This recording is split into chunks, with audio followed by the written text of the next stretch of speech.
Hey guys, how you doing? Uncle Bob here once again with another video, and today we're going to be doing well, not you, but I am going to be doing the review on the Equalizer 3, obviously starring the legendary and absolutely fantastic actor that is Denzel Washington, who's just, as I said, fantastic and just been in so many good films and just always delivered in roles, and this is no exception. And yeah, he's just fantastic in all the things he's done. One in particular that's really fantastic in Training Day, where he's just absolutely fantastic in that. I think he got an award for that, or Training Day got an award. But yeah, it's fantastic performance. So good in that it's almost like a completely different person. His acting's just fantastic in that. Yeah, brilliant. But in this, yeah, the Equalizer. So obviously the third one coming from the Equalizer franchise. And this is the third one that came out a little while ago. Not sure exactly when, but came out quite a while. I didn't see it at the cinema and only just watched it once so far a little while ago. And yeah, so it's going to be my review on it. So yeah, now let's just look at the. Let's start with the negatives to get that out of the way.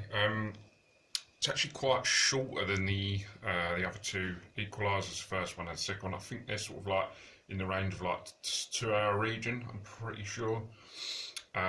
Which is, I do like, think it's probably the right time for these type of action thriller type films. So I think it sort of runs a bit short. I think by the time we get the end credits out of the way, it's hanging around the sort of lower than about 140. So it's quite less than that. It's about just over an hour and a half sort of region, which I think runs a bit too short. However, I think they sort of decided to do it sort of more of an action, hour and a half, more fast-paced type film, rather than sort of one that's 2 hours and a sort of a thriller where the action's more spaced out when it's in the 2 hour region, rather than like more action-packed. An hour and a half, you've got to get the action in quicker than what you've got. And yeah, this is more like that actiony based rather than a thriller. And I don't mind those type of films. I think being as the other two are longer. I think this needed to be, especially I think it's going to be the last one. I'm not too sure if it. I'm not an expert on this, but I don't know if it's the last one it's doing or whether it's going to do any more. But it's possibly that it's the last one. Anyway. But Denzel's performance in this, I mean, absolutely fantastic as always. I have no complaints about his performance. I think he always delivers, and in this he delivers as well. And just fantastic. Yeah, it's just brilliant every time he's involved in it. Whether it be the storyline, and it's just, it's just vocal. Whether it's actually physical, and getting involved and doing the action, and when he's in the fight scenes, just absolutely fantastic and brilliant, really brutal and really good, which is good. However, the only things I do feel, although I do like Denzel and I think he's great in every film, I think he sort of takes sort of a back seat in this. That being sort of, I don't know whether it's to do with he's obviously getting older now. He certainly didn't take a back seat in the first two. He was involved in a lot of it. I don't know. This one sort of takes a back seat, and there's a lot of action. There's a few action scenes in there where he's not involved in anything, and there's other stuff sort of going on. And I think he's only involved in about 3 to 4 different scenes where he's in it. And I think that's probably not enough. When he's involved, yeah, he delivers, and it's just fantastic. As I said, yeah, sort of the back seat where he's not sort of the main. He's obviously the main lead, but he's not he's not always sort of the main focus. It sort of goes on to the villains, and then he's not really seen involved in that. The other action scenes he's not involved in. There's sort of, I know it's at the beginning, it starts off really well, and then Denzel's involved in an action scene where he's fighting. But I saw that there was nothing that he was involved in for about nearly an hour. So it's just nothing, just basically him walking about when he wasn't fighting, and then it just went to other scenes where there was action involving the villains.